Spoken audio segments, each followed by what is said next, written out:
But the provision simply cites what? Ano po yung basis ng 8.3?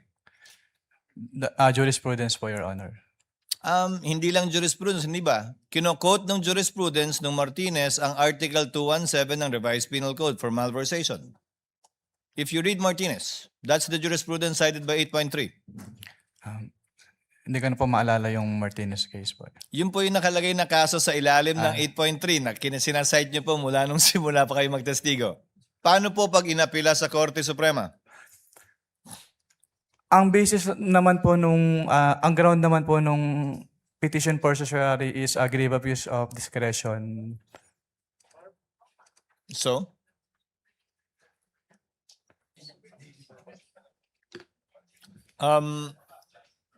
Next to interject would be Senator Judge Padilla. You may proceed when you're ready, sir. You have 2 minutes. Maraming salamat po, Ginoong tagapamahal ng hukom. Susundan ko lang po yung mga tanong ko kanina, kabayan, Nueva Ecija. Opo. Yung una pong cheque ay 125 million December 20, 2022. Tama po ba? Yes po, Your Honor. Opo. Batid niyo po ba na ang founding anniversary ng CPP-NPA ay December 26? Wala po akong personal knowledge about that, Your Honor. Opo. Dahil wala po kayong, katulad ng sinabi ni Senator Lacson, wala po kayong clearance, ano? Pangalawa, second check po, 125 million, January 31, 2023, tama po? Yes po, Your Honor. Opo. Ang NPA founding anniversary po ay March 29. Batid niyo po ba yun? Wala po akong personal knowledge about that, Okay. Your Honor. Third check, 125 million, April 18, 2023. Tama po ba? Hindi ko po matandaan yung date po ng check eh. May I refer po to the check po. Stopwatch, please.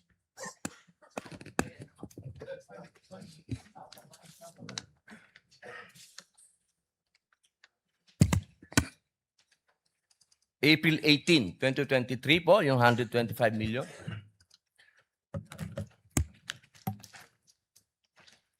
Yes po, Your Honor. Opo.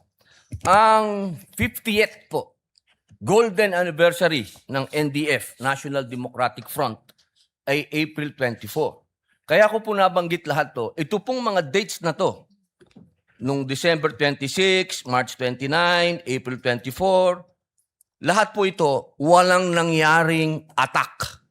Lahat po foiled. Wala po. For the first time, wala pong nangyaring attack. Kasi tuwing founding anniversary, may attack. Ang tanong ko po, Ginoong Kabayan, naniniwala po ba kayo na malaki ang papel ng confidential fund at confidential agent? Depende po yan sa kung ano po talaga yung mandate ng agency po, Your Honor. Alam naman po natin na ang DepEd, diyan po nanggagaling ang tinatawag naming sa Communist Party po, ano?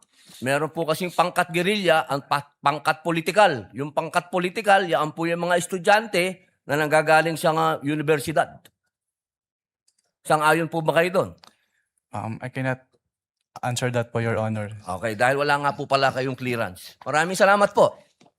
Thank you, Senator Judge Padilla. Before I let you go, Attorney Wamil, just to continue in the points I raised earlier, and to clarify it for the Senator Judges, under 8.3, dapat may failure to liquidate at demand bago maging prima facie. Tama po ba? Yes po, based on the provision po. But the provision simply cites what? Ano po yung basis ng 8.3? Jurisprudence po, Your Honor. Hindi lang jurisprudence, hindi ba? Kino-quote ng jurisprudence ng Martinez ang Article 217 ng Revised Penal Code for malversation. If you read Martinez, that's the jurisprudence cited by 8.3. Hindi ko na po maalala yung Martinez case po. Yun po yung nakalagay na kaso sa ilalim ng 8.3 na sinasite nyo po mula nung simula pa kayo magtestigo. Nakasad po yun doon. Gusto nyo tingnan. May I Kindly refer po give him the joint memorandum circular which he has been quoting from since the beginning.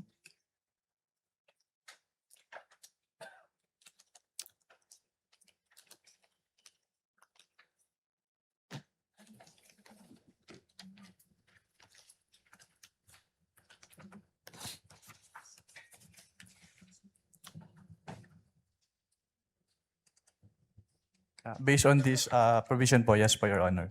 You've been quoting 8.3 the whole day yesterday and today, so I guess you should know the basis. The Martinez ruling of the Supreme Court, which in turn only cited Article 217 of the Revised Penal Code. Are you aware of that, Attorney Wamil? Which basically says na may prima facie para mag-file ng information ng Sandigan Bayan laban sa isang opisyal. Yan po yung kasong yan, hindi po ba? Are you familiar? Hindi ko na po ma-recall po, Your Honor. Now, to go to the details, failure to liquidate. Pag may AOM po bang in-issue, failure to liquidate na yon? Yes or no? No pa po. Pag nakadalawang AOM, failure to liquidate po ba yon? Hindi pa rin. Hindi pa rin po.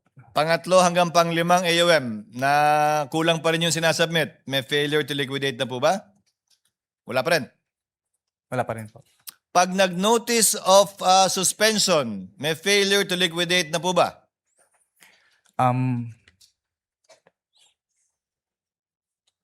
May failure to liquidate na po ba sa inyong interpretasyon? Dahil auditor naman kayo, kapag ka nag-issue na ng notice of suspension. Based on the definition po kasi ng notice of suspension, nakalagay po doon na it appears that the disbursement is illegal, irregular, or improper. So, It appears, but is it within the purview and definition of failure to liquidate according to your interpretation? Failure to liquidate na po ba yun? Hindi pa. yes po, Your Honor, failure to liquidate. Sa pananaw nyo, pag may notice of suspension, failure to liquidate na. Notice of disallowance, failure to liquidate? Yes po, Your Honor. Ngayon, failure to liquidate pa lang po tayo. Kailan nagiging final yung mga yan? Failure to liquidate. Yung finding na failure to liquidate. Kapag nag-appeal po and then nagkaroon po ng resolution si Commission Proper at nagkaroon po ng final decision. Final and executory na po siya immediately or after X days? Pag nag-final decision na po, yes po, final and executory na po siya kaagad. Immediately? Yes po, pag naglabas po ng decision si Commission Proper, yes po. Paano po pag inapila sa Korte Suprema? Ang basis naman po ang ground naman po nung petition for certiorari is a grave abuse of discretion. So? Pero ang nakalagay po sa aming rules po kasi, from the moment na magkaroon ng final decision, pwede na po siyang i-refer to the Office of the Ombudsman for the filing of the criminal Hindi ko charge. sinasabing pwede nang i-refer o hindi. Hindi ko rin sinasabing bawal maging subject matter ng impeachment. Ang tinatanong ko lang po, final na po ba yon? Meaning may failure to liquidate na at final na yung finding na yon o hindi pa kapag ka inapila sa Korte Suprema?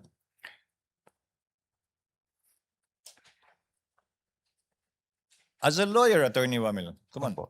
Kasi based on my understanding po, since yung final, kapag nag-issue po ng final order si Commission Proper ng COA, since yun na po yung time na pwede mag-file ng charges, na criminal charge, mag-endorse po for the filing of criminal Hindi charges. po sa filing Ombudsman. ang tinatanong ko. Ang tinatanong ko kung final na po o hindi sa pananaw ninyo. Ang usapan natin kanina, nung tinanong ko kayo, di ba?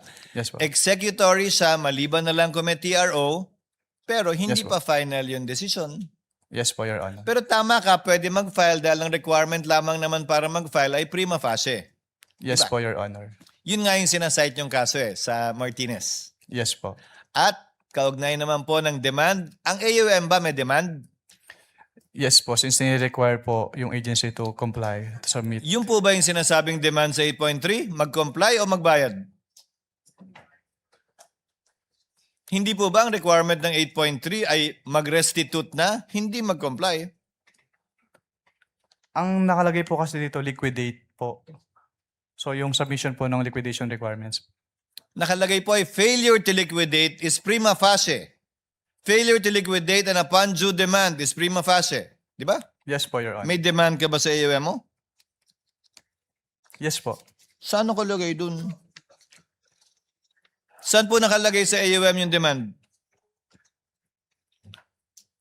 Doon sa last paragraph po na hinihingi yung comments and to submit po the supporting documents. So hindi restitution yung pinag-uusapan natin nito. Demand to submit documents. Yes po. Yung restitution po, Your Honor, kapag may ND po, may notice of disallowance na na-issue. So basta may demand, so sa AUM mo may demand na pero wala pang failure to liquidate. At ang definition mo ng demand is demand to liquidate, hindi To po submit the mag-restitute. documents po. Yes po, Your Honor. Tama po? Yes po, Your Honor. So sa puntong ito, sabi mo may alam kang notice of disallowance na kung walang appeal ito, final na yon pag hindi pumasok sa period of appeal. Yes po, naging final na executory po siya, Your Honor. Finally, as a lawyer, if it is appealed to the Supreme Court under whatever relevant rule, 45 or 65, as a lawyer, does that make the decision of the COA final, or does that mean it's not yet final until and unless ruled upon by the court with finality? Yung decision po kasi ng COA ay may different aspects. Meron po yung i-restitute,